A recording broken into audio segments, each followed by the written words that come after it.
తెలంగాణ కాంగ్రెస్ పార్టీలో సీనియర్ నేతల అసంతృప్తి జ్వాలాలు రోజురోజుకి తీవ్రమవుతున్నాయి.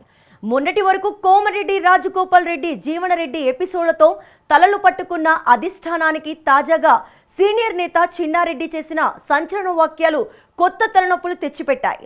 సోనియా గాంధీ చెప్పినా తనకు అన్యాయం చేశారని, తాను కూడా మరో జీవన్ రెడ్డిలా మారతానని ఆయన బహిరంగంగా హెచ్చరించారు. 10 ఏళ్లు తాము అధికారంలో ఉంటామని చెప్తున్న ముఖ్యమంత్రి రేవంత్ రెడ్డి ఈ అంతర్గత కుమ్ములాటలకు ఎలా చెక్ పెట్టబోతున్నారు? సీనియర్ల తిరుగుబాటుతో హస్తం పార్టీకి భవిష్యత్తులో ఎలాంటి నష్టం జరగబోతుంది? Let's watch the story.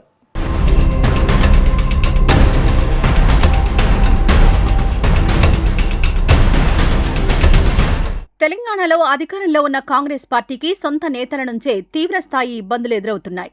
ఒకవైపు ప్రతిపక్షాల విమర్శలను ధీటుగా ఎదుర్కొంటున్న ప్రభుత్వానికి అంతర్గతంగా సీనియర్ నాయకుల అసంతృప్తి వ్యవహారం పెద్ద గుదిబండలా మారుతోంది. మొన్నటి వరకు కోమటిరెడ్డి రాజగోపాల్ రెడ్డి వ్యవహార శైలి, అలాగే సీనియర్ నేత జీవన్ రెడ్డి కాంగ్రెస్ పార్టీ తీరుపై తీవ్ర ఆవేదన వ్యక్తం చేసి బీఆర్ఎస్లో చేరడం లాంటి పరిణామాలు అధికార పార్టీకి తీవ్ర తలనొప్పిగా మారాయి. ఆ రాజకీయ వేడి చల్లారకముందే ఇప్పుడు వనపర్తికి చెందిన సీనియర్ నాయకుడు చిన్నారెడ్డి సొంత పార్టీ నేతల వ్యవహార శైలిపై సంచలన వ్యాఖ్యలు చేసి పెను ప్రకంపనలు సృష్టించారు.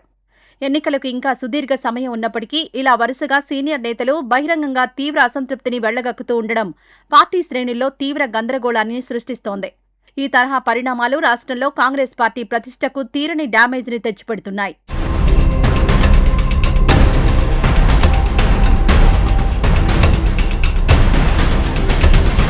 వనపర్తి నియోజకవర్గంలో జరుగుతున్న రాజకీయ పరిణామాలపై చిన్నారెడ్డి తీవ్ర ఆవేదన వ్యక్తం చేశారు.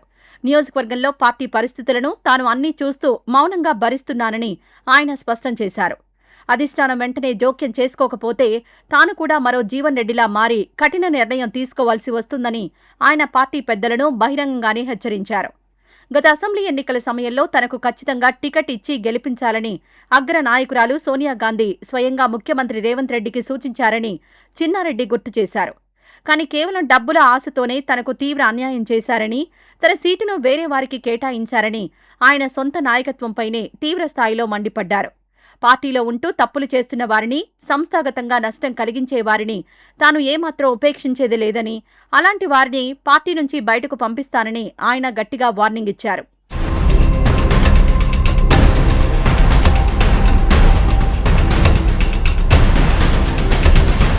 చిన్నారెడ్డి వ్యాఖ్యలు కేవలం ఒక్క నాయకుడి అసంతృప్తిగా మాత్రమే చూడలేమని, ఇది కాంగ్రెస్ పార్టీలోని సీనియర్లందరి ఉమ్మడి ఆవేదనకు అద్దం పడుతోందని రాజకీయ విశ్లేషకులు భావిస్తున్నారు. పార్టీ తీవ్ర కష్టకాలంలో ఉన్నప్పుడు జెండా మోసిన సీనియర్ నాయకులకు అధికారంలోకి వచ్చిన తర్వాత తగిన ప్రాధాన్యత దక్కడం లేదనే చర్చ గాంధీభవన్ వర్గాల్లో బలంగా నడుస్తోంది. నామినేటెడ్ పోస్టుల భర్తీలో కానీ, ప్రభుత్వ కార్యక్రమాల్లో కానీ తమకు కనీస గౌరవం దక్కడం లేదని పలువురు సీనియర్లు లోలోపల రగిలిపోతున్నారు. ఇలా వరుసగా సీనియర్లు తమ అసంతృప్తిని బాహాటంగా వెళ్లగక్కుతూ ఉండడం రాష్ట్ర రాజకీయ వర్గాల్లో కలకలం రేపుతోంది. కొత్తగా పార్టీలోకొచ్చిన వారికి ఇస్తున్న ప్రాధాన్యత, దశాబ్దాలుగా పార్టీని నమ్ముకున్న తమకు ఎందుకు ఇవ్వడం లేదన్నది సీనియర్ల ప్రధాన వాదనగా వినిపిస్తోంది. ఈ అంతర్గత అసంతృప్తిని చల్లార్చడంలో రాష్ట్ర నాయకత్వం విఫలమవుతోందన్న విమర్శలు బలంగా వినిపిస్తున్నాయి.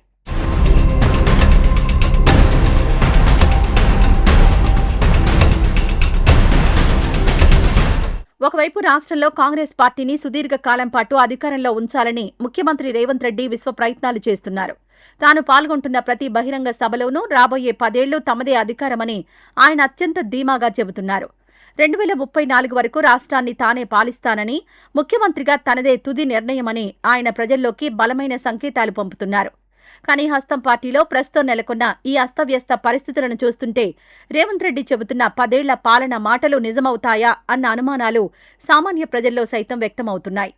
ముఖ్యమంత్రి ఒకవైపు అభివృద్ధి, సంక్షేమ కార్యక్రమాలతో ప్రజల మద్దతు కూడగట్టుకునే ప్రయత్నం చేస్తుంటే సొంత పార్టీ నేతలే ఇలా బహిరంగ విమర్శలతో ప్రభుత్వ ప్రతిష్టను దిగజారుస్తున్నారు. నాయకుల మధ్య కనీస సమన్వయం లోపిస్తే ప్రతిపక్షాలు మరింత బలం పుంజుకునే అవకాశం ఉందని రాజకీయ పరిశీలకులు స్పష్టం చేస్తున్నారు.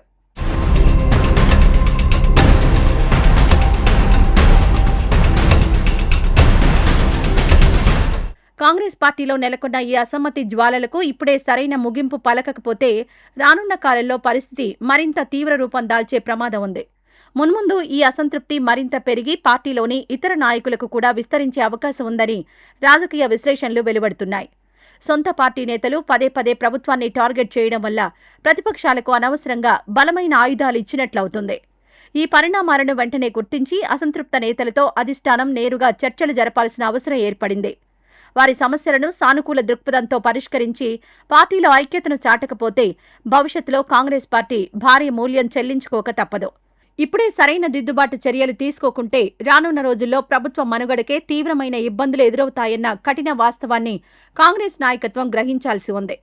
మరి ఈ విషయంలో కాంగ్రెస్ అధిష్టానం ఎలా స్పందిస్తుందో వేచి చూడాలి.